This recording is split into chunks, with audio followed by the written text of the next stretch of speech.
Mirëmbrëma, dhe mirë se vini në Real Story. Në fakt, jetojmë kohë ndryshimesh të mëdha, sidomos nëpër sistemin e drejtësisë. Një tjetër gjykatës si kushtetueses u rrëzua nga vettingu. Pra, kohë reformash, drejtësi e re, gjykatësh të ri, por ndoshta edhe procesesh të reja, por për çështje të vjetra. Pak ditë më parë Izet Haxhisë u ekstradua në Shqipëri duke ngjallur sërish një debat rreth një çështje që ndoshta nuk është zgjidhur akoma, atë të vrasjes së Azem Hajdarit. Një nga çështjet apo plagët e vjetra që po shqetësojnë sot pra në kohërat e reja. Për këtë do të flas sot me ftuarit e mi. Sikle.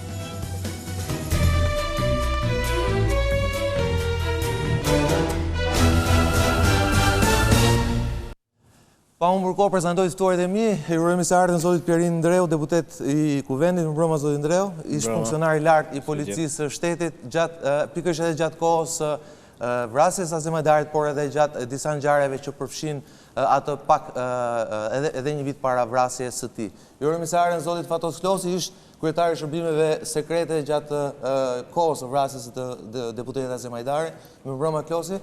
Emira Kazhani, e cila ka realizuar një seri intervistash me protagonistët kryesor të mbetur gjallë, apo jo nga Jamu Osmani, Izet Haxhisë, Fatmira Hajdari dhe Hamdi Haklaj.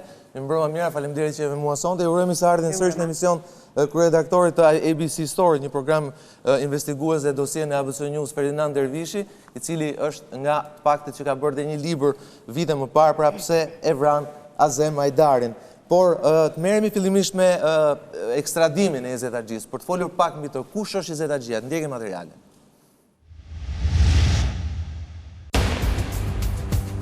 Izet Haxhisë ka qenë truproja i parë i Sali Berishës. I ardhur nga trupoja për të studiuar mjeksi, Haxhisë la studimet në mes dhe i shërbeu si trupror i Sali Berishës pa u ndarë për mbi 8 vjet, që nga viti 1990 deri në vitin 1998. Në vitet e qeverisjes së Partisë Demokratike, doli në pa një konflikt i hapur ndërmjet tij dhe Azem Hajdarit. Izet Haxhisë nuk ishte thjesht një oficer i gardës, por një mekanizëm force politike që ka vepruar ndaj shumë personazheve që kanë kritikuar apo sulmuar Sali Berishën. Ai shërbeu Berishës edhe në vitin e vështirë 1997, por papritur një intervistë dhënë në ato kohë tensionoi marrëdhëniet e tij me Sali Berishën. Në atë intervistë Haxhisë foli për klane e grupe trafikantësh droge që kanë përfituar dhe qëndronin pranë Partisë Demokratike, ku hidhin në erë shtyllat e tensionit. Pas një periudhe shkëputje, Izet Haxhisë u bë protagonist në Partinë Demokratike ditën e nesërme pas vrasjes së Azem Hajdarit më 13 dhe 14 shtator, kur drejtoi turmat kundër kryeministrisë dhe radio-televizionit shqiptar. Sali Berisha në deklaratën e parë publike akuzoi Jao Salin si pjesëmarrës në atentatin ndaj Azem Hajdarit. Por nga ana tjetër, Berisha në ato kohë si lideri i opozitës nuk pranoi që të jepte dëshminë e tij në prokurori për çështjen. Me ndërhyrjen e ambasadorit amerikan në Tiranë, kreu i Partisë Demokratike pranoi që të depozitonte dëshminë pranë një prokurorie norvegjeze që u soll për të hetuar vrasjen e Azem Hajdarit. Berisha përmendi në dëshminë e tij dhe Izet Haxhisën si pjesëmarrës në vrasjen e deputetit të Partisë Demokratike. Ky i fundit pas asaj dëshmia ratiset nga Shqipëria dhe përfundon në Turqi. Të gjitha gjykatët e Shqipërisë e kanë dënuar atë me 25 vjet burg si pjesëmarrës në vrasjen e Azem Hajdarit. Në vitin 2005 Izet Haxhisë u arrestua në Turqi, por vendimi final për ekstradimin e tij u dha vetëm pak kohë më parë. Ai ndërkohë nuk arreshtur sa akuzuar i Sali Berishën si të përfshirë në vrasjen e Azem Hajdarit, ndërsa 2 vjet më parë ai ka dhënë dhe versionin e tij të ndryshëm për vrasjen e liderit të dhjetorit, ku nënvizon se nuk ka qenë fare në vendngjarje, duke kërkuar rihapjen e çështjes. 20 vjet pas ekzekutimit të Azem Hajdarit, Izet Haxhisë rikthehet në Shqipëri, këtë herë si arrestuar, por me vendosmërinë për të rihapur dosjen e vrasjes së liderit të dhjetorit.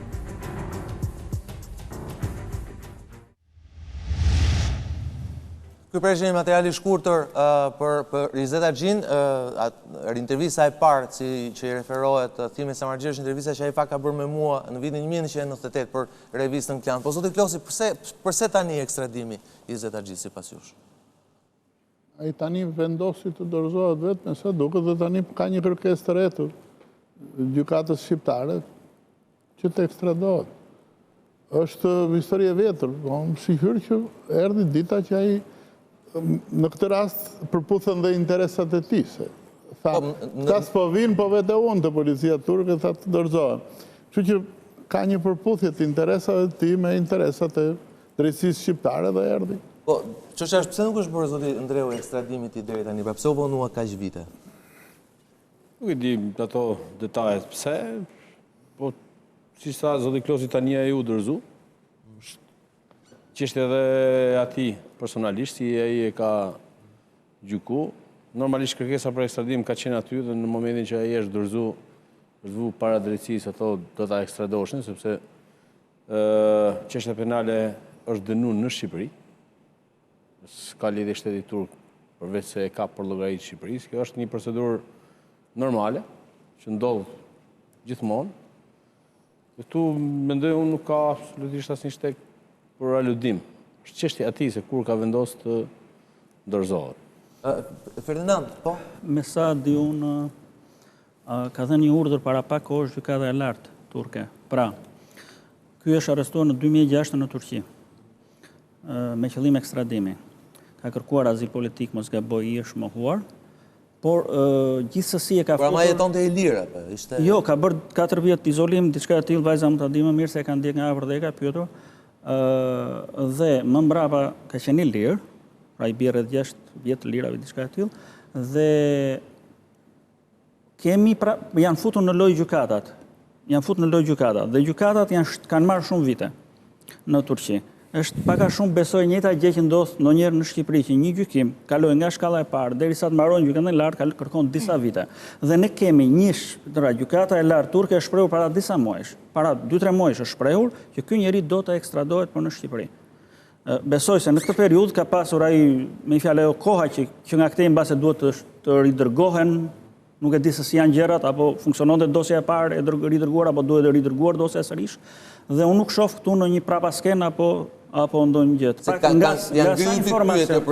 Nga sa informacion ka në ky vendim i gjykatës lartë turke, tregon që kemi thjesht një proces që tani ka ardhur fundi, tani ka përfunduar. Se si është futur historia e këtij në këto procese, pra se si i ka futur ky, sepse të tjerë nuk kemi parë që e bëjnë këtë punë. Pra nëse ka ndodhur një arrestuar për qëllim ekstradimi në Itali, në Spanjë, në Gjermani apo në vend tjetër, mjafton me një seancë apo 2 seanca gjyqësore dhe gjithçka merr udhë, pasi dërgohen për 40 ditë sa presin ata dokumentat nga Shqipëria. Ky është një rast që ai e ka fut veten për gjykata, unë nuk e di se si e ka fut, ja ka arrit qëllimit, por me sa duket atje kemi të njëjtën praktikë ndihet në Shqipëri, kur vjen puna për te gjykata e lartë vonohen disa vite çështjet, unë besoj se nuk ka ndonjë prapasken të madhe dukshme me këtë histori. Duhet që ndrojmë pak, ka një farë të drejtë Ferdinandi kur thotë që ka qenë edhe një, si me thënë, përfundimi gjithë seancave gjyqësore.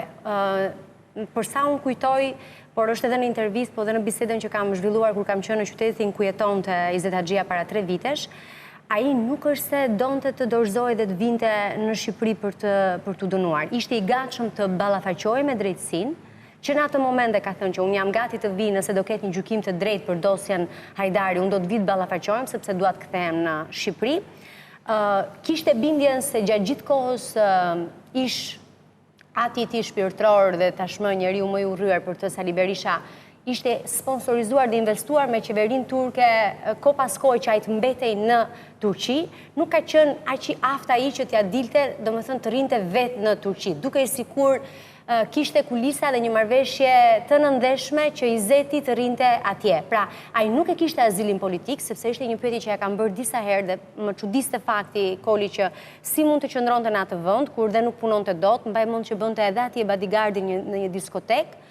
Ishte kompleta unë shkova e përgatitur për të parë një njerëz në fakt të dhunshëm, siç ka qenë produkti i asaj kohës vet, por ishte një njerëz që shkonte falej në xhami çdo të premte, i reflektuar, i penduar, pak e çuditshme, po gjëra që nuk i kam shkruar atëherë sepse kur bën një intervistë viktima apo fajtor, unë këtë nuk e di se duhet ta gjej drejtësia dhe ne gazetarëve nuk na takon të marrim qëndrimat mbaj man, jam përpjekur që të mos i shkruaj këto gjëra që kisha parë dhe po t'i them për herë të parë këtu në studio, sepse doja që njerëzit mos impaktohen, dëgjojnë atë Izetin dhe të kërkojnë të vërtetën, sepse të gjithë kanë nga panga e vërteta. Ama edhe nga intervista me ty, po edhe nga intervista që i kam marrë unë kur e kam intervistuar në të 8-ën, ka qenë një person në kërkim në atë kohë për të ndaluar. Po, e ka përmendur dhe në intervistë që ka qenë në kërkim në atë periudhën 98-a dhe në kohën e kërkimit, në atë periudhën ku ishte në kërkim, ai është aratistur që ka ikur nga Shqipëria.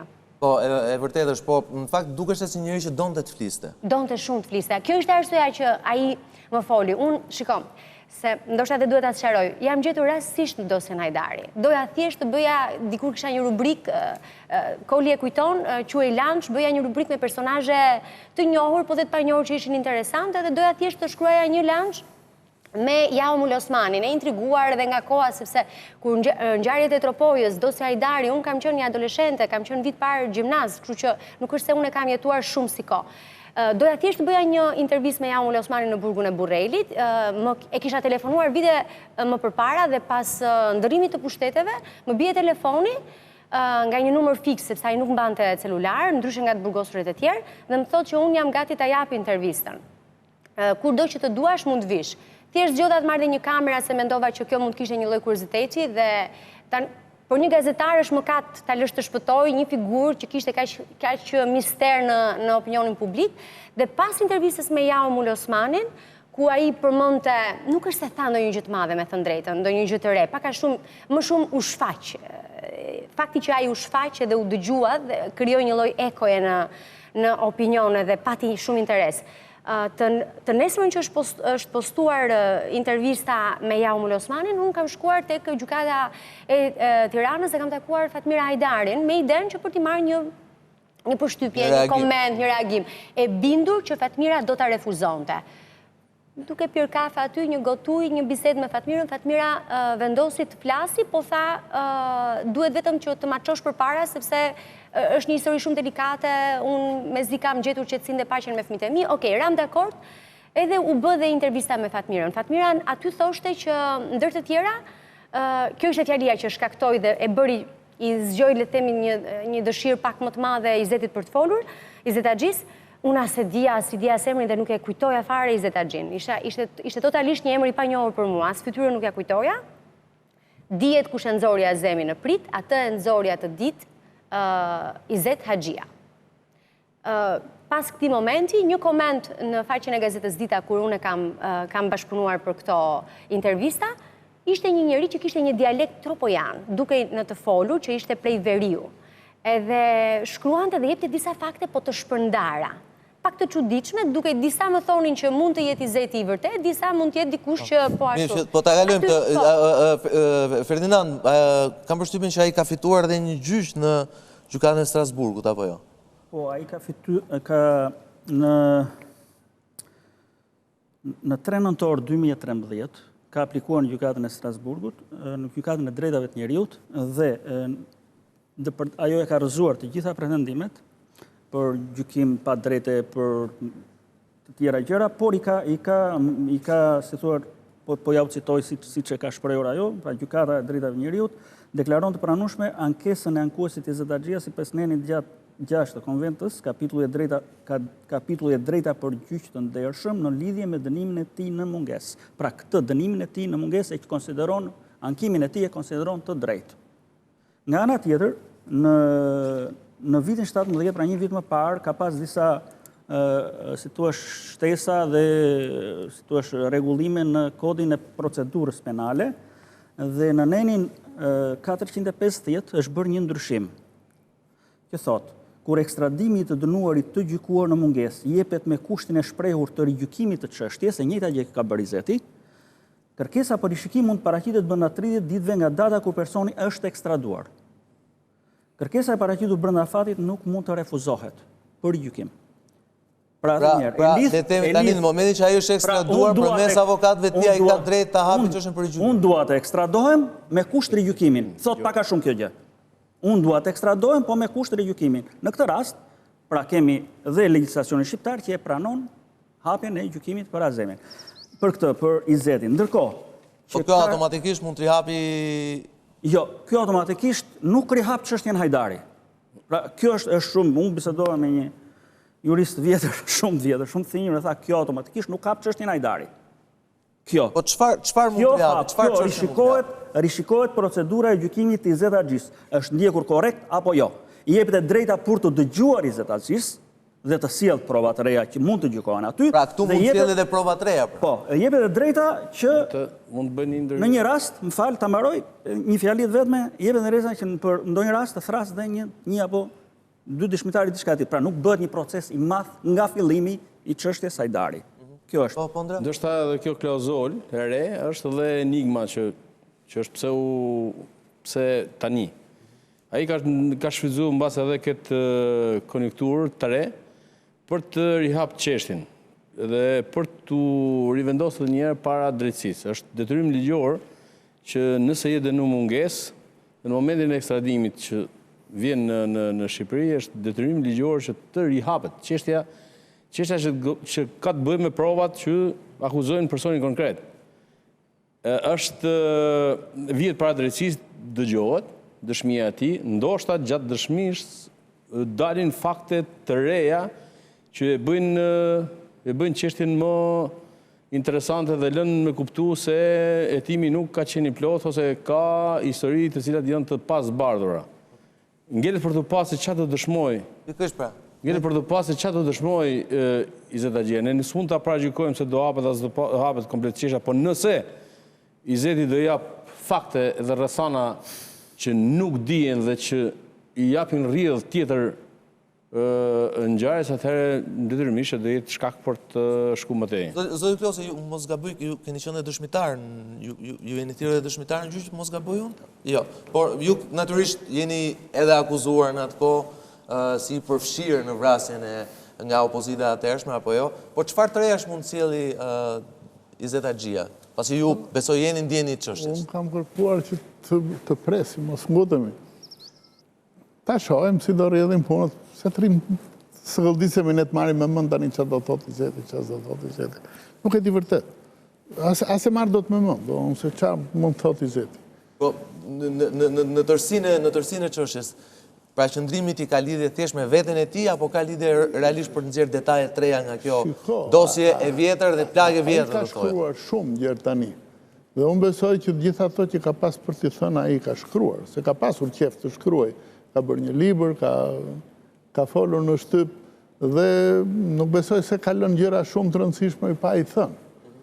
Tani këto janë situata të reja dhe por ngjarjet do flasi për ngjarjet vjetra. Po si pasush, cili ka qenë, se kjo është dilema, pra, cili ka qenë realisht roli i tij në këtë ngjarje? Ka pasur realisht si pasush një rol të ngjarjes? Ajo për cilën ai është dënuar është që ka kontribuar në bashkimin e dy faktorëve, ose në rakordimin e dy faktorëve.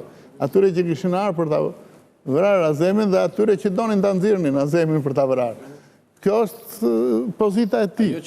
Në qoftë se ai nuk e thot, ai e ka mohuar këtë gjë, që nuk ka qenë ai që e ka nxjerrë, se normalisht ai do mbroj veten e tij. Në qoftë se ka ndonjë gjë për të thënë në këtë aspekt të problemit, ka gjë të re. Në qoftë se ajo që duhet të evidentuar, mendoj unë, ose duhet të jetë si pikë referencë është personaliteti i vetë personit. Kush është ky njeri? Ju e njihni apo jo, pasi ju jo, nuk kam pas njohje të afër, po si personazh. Po të afërt jo, po e njihni për shkak të detyrës apo? Për shkak të qenies këtij personi të Izetit aty ku ka qenë dhe ka qenë në aksin e disa ngjarjeve që janë të pashpjegueshme deri më sot në Shqipëri.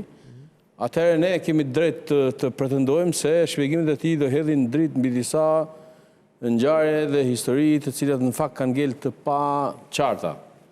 Shumë i ka thënë, po shumë edhe nuk i ka thënë. Janë të ngjarje sipas jush. Po janë zhduk njerëz, janë keq trajtuar deputet, janë rrafe, janë flitet për trafiqe droge, flitet për afera të ndryshme, korruptive, të cilat edhe i ka përmend dhe ka pas atë përplasjen që thuhet, pra ka histori të brendshme që ne nuk i dim, ka kulisa, përplasje, debate që ne sot nuk i dim, por që ndoshta kanë dhënë pasoja në ngjarje të ndryshme dhe në zhvillime të ndryshme në Shqipëri. Prandaj unë mendoj se ka qenë një për 8 vjet ky ka qenë afër Sali Berishës, dhe duke qenë afër Sali Berishës, ne kemi realisht një periudhë që nëse Izeti din, pa llogari këtë pjesën e mllefit që ka tani ai me Berishën, që timi realisht nuk do ta konsiderojmë. Kjo është një çështje e rëndësishme që e zben ndoshta vlerën e një dëshmie të re, fakti që ai ka një marrëdhënie të përkeqësuar me Sali Berishën. Do ta zben nëse në dhënien e fakteve ai do gaboj ose do trilloj. I ngelet drejtësisë për ta çeku, po themi, gjithçka ai do thoj nesër në proces dhe për t'i dhënë orientimin, drejtimin e duhur më mirë. Po, Ferdinand? Atëherë, duhet kemi një gjë shumë esenciale parasysh që Izet Haxhia do vi dhe do jetë në gjyq vetëm për episodin e vet në çështjen Hajdari. Nuk ka lidhje për shembull as me 14 shtatorin kjo histori, sepse është historim vete, është mbyllur dhe ka shkuar si gjitha ngjarjet e rrezikshme, frikshme politike që ndodhin në Shqipëri si 20 janari që mbyllen këto gjërat që janë me politikë.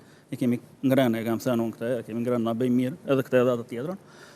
Nuk do flas dot as ta zëm për kulisa pislliqe që kanë ndodhur brenda PD-s apo ku diun në shkretin atë periudhë, apo kontrabandët ta zëm të naftës apo tjera gjëra. Do flas vetëm për sa lidhje ka ai dieni për vrasjen e Azem Hajdarit. Pra mbetemi vetëm këtu, nuk kemi punë tjetër. Dhe gjithë vetëm po hapi, vetëm po ai po pretendoj që unë di një ngjarje të madhe. Si për të thur çfarë do thojë ai. Po se thot dot këtë se është jashtëme në gjyq. Nuk ka lidhje. Në gjyqin që do zhvillohet, normalisht ai do flas për çështjen që ka të bëjë me dënimin e zotërisë në mungesë. Dënimin e vet do mbroj veten. Po absolutisht. Ai do mbroj vetëm veten e vet. Kjo nuk e ndalon Izetin që nëse disponon fakte... Objekcioni thot që jashtëme zotëri, çfarë? Po nuk është historia vetëm një seancë gjyqësore as dy. Mundet që faktet e reja që t'jap edhe për ngjarjet e tjera të jenë arsye për të hapë darja. Do gjejmë mënyrën. Unë po supozoj tani se nuk jam mendjen e atij. Unë tham, unë kam të drejtë supozoj për shkak të personalitetit të tij dhe vendit ku ai ka qenë dhe rolit që ka luajtur në një rreth njerëzish të caktuar politik, por që është e alternuar me ngjarje të shumta në Shqipëri. Dhe nëse ai, pra po supozojmë gjithmonë, nëse ai do të thojë atë që duhet, ose që mendon ai se është problematikë në Shqipëri, atëherë do kemi edhe zhvillime të tjera për sa i përket disa ngjarjeve të vjetra. Unë kam përshtypjen që Izeti është shkaku, po ne nuk dim se sa do jenë pasojat e fakteve dhe të atyre gjërave që gja i ka thënë ai, nuk është se siç thotë zoti Klosi, ai ka patur shumë deklarata. Megjithatë, ku është e keqja nëse hapet dosja Hajdari apo dhe shumë dosje të tjera? Keqja për varet nga ai po them. Domethënë, nëse një gjë nuk është mbyllur mirë, sigurisht që gjithë e dim dhe e kemi aq përvojë që në politik nuk merren vesh të gjitha, e ndoshta disa gjëra mbeten përjetësisht sekrete dhe i marrin me vete, po nuk ka asnjë problem. Ne sot kemi një autoritet për hapjen e dosjeve për kohën e komunizmit, jo më tranzicioni që është aq domethënës për ne. Po themi është në Po gjithsesi në gjykimin e tij, në vendosmërinë e tij, mendimet e atij që t'i thojë apo mos i thojë. Nëse ai do thojë dhe do jenë fakte të cilat do përbëjnë arsye për të gjykuar ndryshe për diçka. Faktet i gjykon hetuesia, prokuroria. Nuk mund të hapet një çështje nëse dal unë me deklaratë, po deklarata e atij duhet shoqërohet me një dëshmi e cila duhet merret si provë. Dhe e dëshmi duhet tregojë fakte të reja, të cilat me zhvillimin e hetimeve shkojnë dhe e zhvillojnë më tej një hetim i cili në fakt është mbyll, po duke mos më pas një ndër personazhet kryesore të atyre kohëve, ose më thënë dëshmitari kryesor i atyre kohëve. Dhe ky është dëshmitar kryesor. A kemi në nevojë që ta kuptojmë atë kohë, se është tranzicioni dhe tregon shumë. Ai është një 10 vjeçar, 8 vjeçar deri në 88. Është një periudhë e errët. Po. Që ne kemi të drejtë të abstrahojmë dhe themi se ka pasur dhe njerëzit dhe kanë dhe shumë interes për shembull. Ato intervistat e dosjes Hajdari kanë patur një shukushmëri dhe një ndjekje që tregonte uri. Le të ndjekim pak një kolar shkurtër të deklaratave dhe kundër deklaratave të Izet Haxhisë për çështjen e Hajdarit. Ta ndjekim.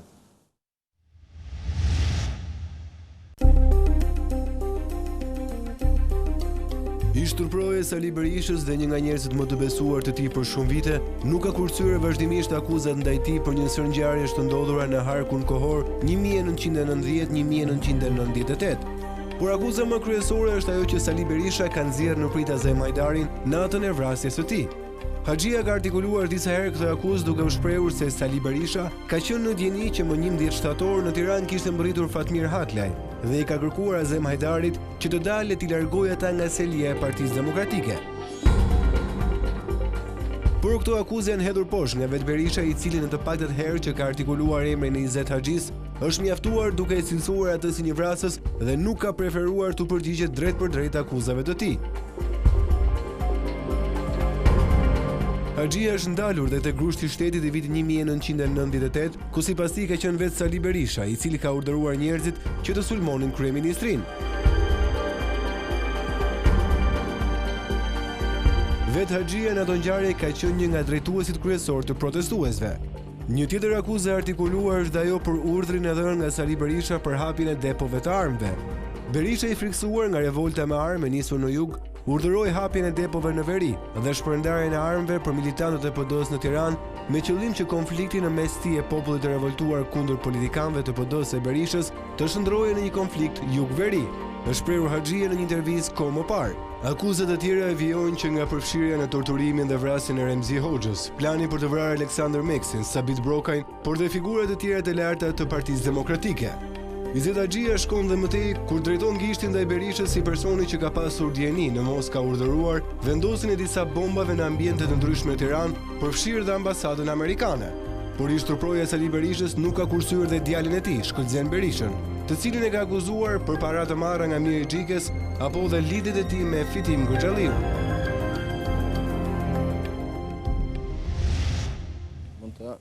Po, Fernand. Atëherë, të flasësh për gjitha këto, pra sepse vazhdon fiks biseda atje ku e lam dhe kjo që ju futet, ndërkohë tani ishim në temë. Që të flas Izeti për këto ngjarje, duhet paraqesi një provë të fortë. E vetmja provë që mund të flasë Izeti dhe të bëhet i besueshëm është të flasë në vetë të parë. Të thotë, unë kam qenë dëshmitar në këtë histori. Problemi është që kur flet në vetë të parë, fundos veten tënde.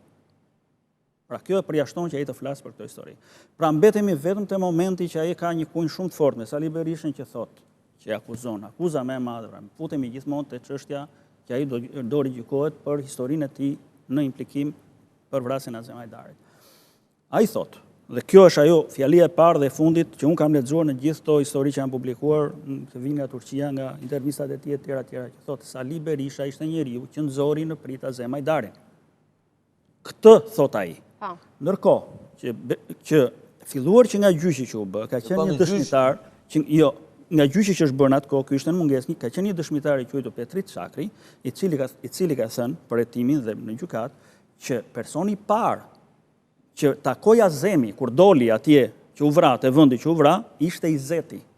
Dhe kemi dhe dëshminë e zonjës Hajdari që thotë që Izeti e futi në kurth Azem Hajdarin. Pra, jemi në këtë pikë. Kjo do jetë ajo që besoj unë do merret më së shumti. Do thoj, tani ka një problem. Ta mbaroj lutem Pierin. Jemi përballë dëshmimeve, le ta shpjegojmë këtu rrihet se aty bërim. Jemi përballë dëshmimeve të dy personave që kanë qenë ngjit me njëri tjetrin, kanë qenë pandar. Pra, Sali Berisha dhe Izet Haxhia. Për një ngjarje e cila ka përfunduar me një ngjarje tragjike me vrasje. Tani të dy akuzojnë njëri tjetrin. Tash unë nuk mund ty të supozoj se ky kështu, ky ashtu. Problemi është ky që edhe unë mund tani Berisha akuzon që ka qenë me vrasësit. Nuk thotë që kanë nxjerrë në prit. Berisha vet. Ky do të qenë me vrasësit. Dhe ky është versioni i hetimit dhe i gjykatës. Do sqaroj komplet pozitën e tij në raport me ngjarjen në gjyq, sepse për fundit për atë punë do rijapet. E ka thënë dhe në prit. Dhe gjithë ato do riverifikohen nëse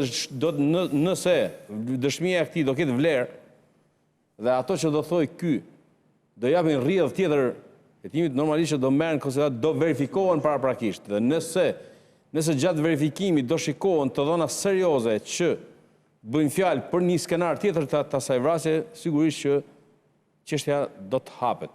Plus kësaj, ka një seri ngjarje, se rikthehemi dhe piramidat, dhe ato histori të rrafje bombave, ka një histori shumë të trisht që është ajo e ambasadës amerikane që fugoni me eksploziv do shkonte te ambasada amerikane dhe që e kishte gatu Berisha sipas Izetit, unë nuk marr. Pra ka disa dhëna të tmerrshme, por disa ngjarje të cilat janë ka është 14 shtatori. Është një histori, po... Dhe Izeti ka qenë në krah të Berishës dhe ka qenë në bulevard. Pra, në të vëshën. Dy persona që deri në ditën e vrasjes së Azem Hajdarit kanë qenë një, to nuk mund të hapen brenda asaj. Ndodh një vrasje dhe bën dy. Do kërkojnë çështje të reja. Kjo çështje të reja, në atë çështje nuk hapen dot. Është dyshim, është problematike dhe duhet sqaruar.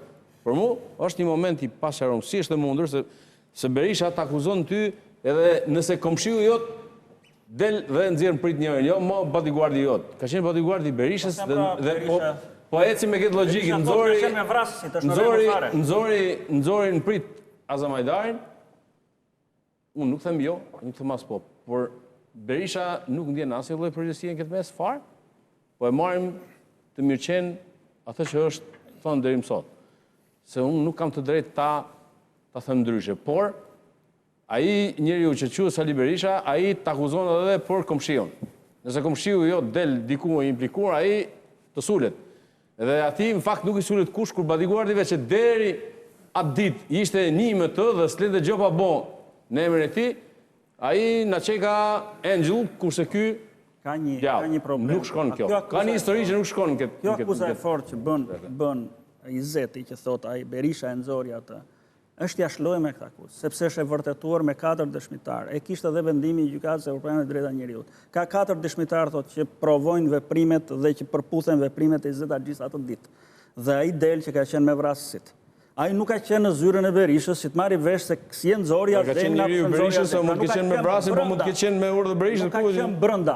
Ja po them, mund të ketë qenë aty, po mund të ketë qenë me urdhër Berishës. Isha me Berishën para 3 ditës. Ja do supozoj unë. Për vrasin Azamajdarit. Mund të ketë qenë, po duke qenë njeriu afër i Berishës, mund të ketë qenë i dërguar i Berishës për ta nxjerrë prit. Po e harrojmë dhe detajin që Fatmir Hakla i Amul Osmani kanë qenë në makinë dhe ne nuk e dim që nga intervistat po gjykojmë sot dhe dëshmit, se s'kemi prova këtu përpara.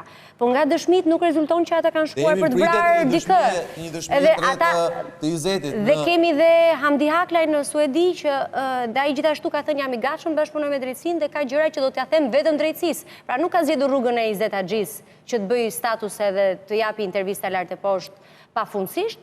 Ka qenë shumë i kursyer, më ka dhënë atë intervistë me njëherë pas zinxhirit që u krijua, ndoshta ka patur nevojë të sqarojë disa gjëra, kishte shumë pyetje që nuk i ka pranuar Koli dhe ka thënë që gjëra të rëndësishme, dëshmi të rëndësishme, unë do t'i ndaj vetëm me drejtësinë kur të kem besim që ajo do të bëhet. Ndoshta është krijuar edhe kjo ideja e vetingut dhe po jep pak njerëzve zemër, nuk e di arsyeën e vërtetë se çfarë po ndodh. Po. Mund kjo arsyeja zoti Klosi fakti që reforma në drejtësi ndoshta ka inkurajuar disa personazhe përfshirë dhe Haxhin që t'japin dëshmi të reja. Për shembull, debati ose dilema që ne kemi të paktën nga procesi gjyqësor që pam atëherë, nuk është kush e vrau Azamajdarin, po pse u vra Azamajdarin. Mira, është problemi i madh.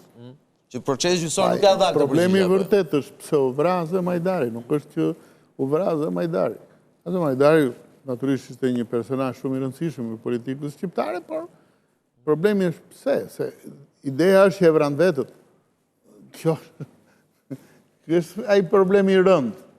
Se u akuzuan tërli, deri presidenti i vendit, që ishte kryeministri i vendit, nuk kishin asnjë interes. Partia Socialiste kishte 82% të parlamentit, kam qenë Komisionin Qendror zgjedhje, unë përfaqësues i Partisë Socialiste. Kishte fituar fort fare dhe s'kishte asnjë interes të hynte në tilla telashe. Patostan u sakrifikua nga kjo histori.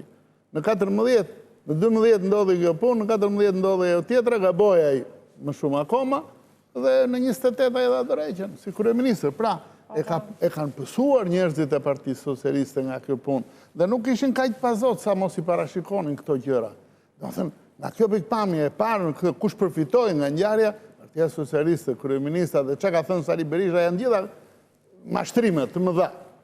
Dhe kjo më bën mua të dyshoj, nuk kam fakte, absolutisht, s'kam qenë kundra brenda Partisë Demokratike dhe s'kishim as bashkëpunëtor atje brenda që të thoshim që ne i dim gjërat.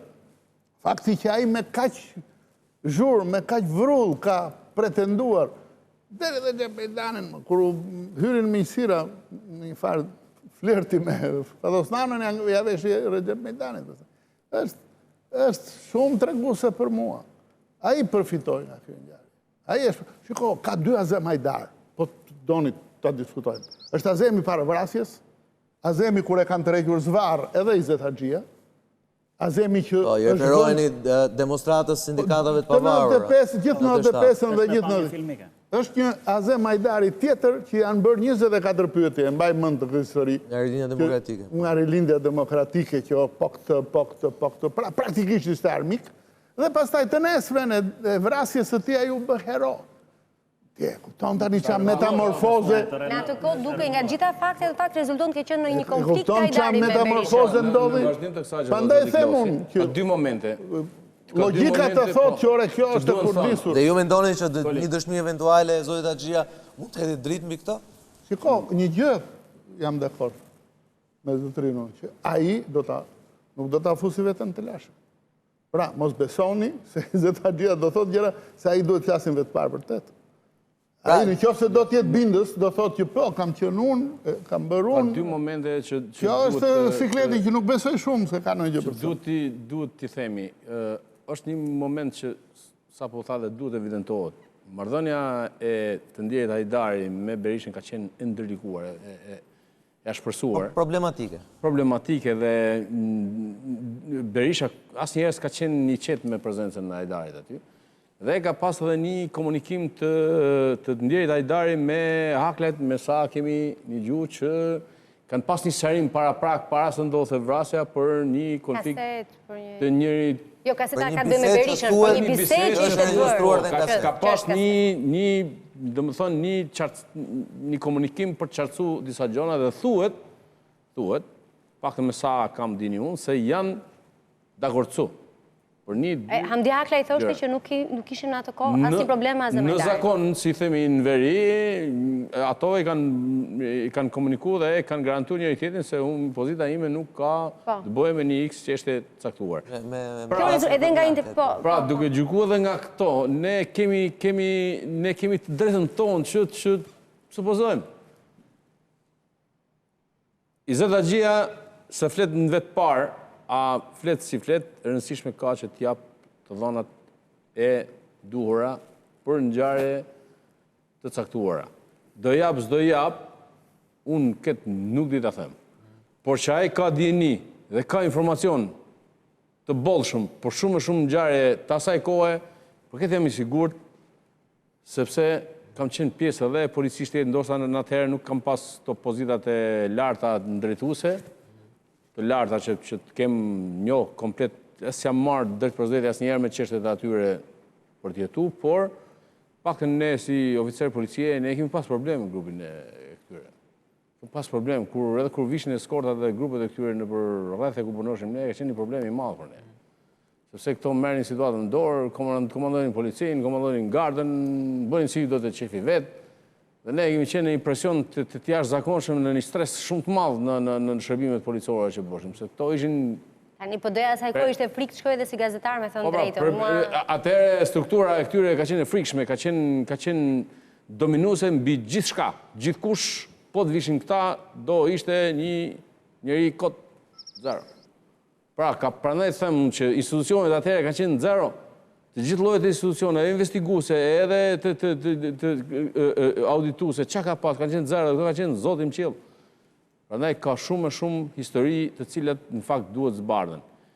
Se vendos me fol vetë parë ky. Edhe unë dyshoj që jo. Por ndoshta atëherë do të kishte vlerë, pasi nga bipamja le të themi me moshën që ka me 25 vjet burg nuk ka ça humb. Le të themi dhe ketë. Pra mund bashkëpunoj me drejtësinë. Nuk ka qa umë... Mund me rigjykim... Mund të vinë dispozicion, mund të more status, po themi, pra mund të... Së shudi. Mund të... Ajo që... Mund të bëjë pozitën e të penduar... Ajo që mendoj ta ritheksoj Sokol, është se ai ka informacion.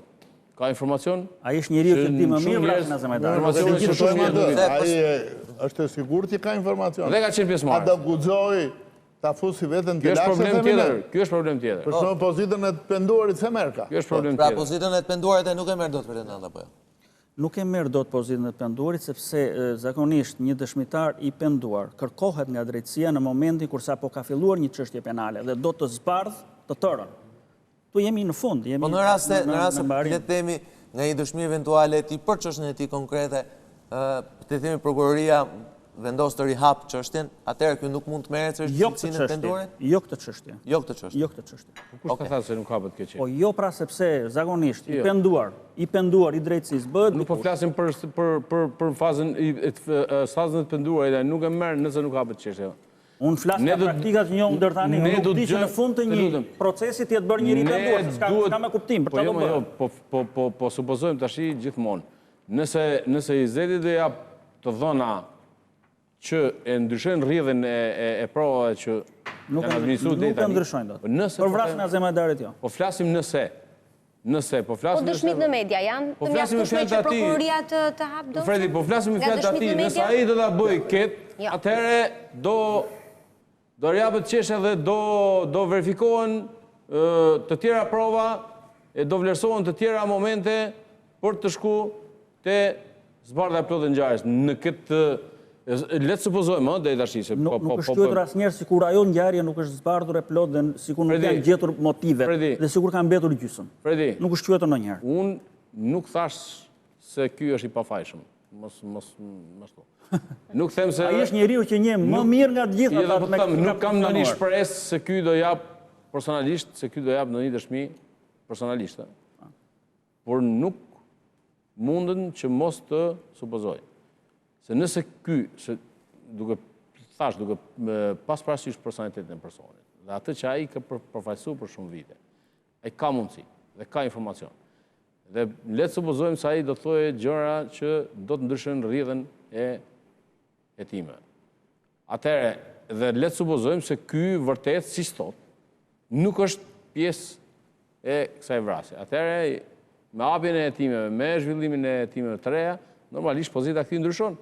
Okej, duhet shkojmë patjetër në publicitet dhe rikthehemi sërish me debatin për plagët e vjetra dhe dosjet e reja, plus reformimi i trupës gjyqësor. A është një formulë shpërthyese dhe një precedent edhe për dosjet tjera? Rikthehemi pas pak.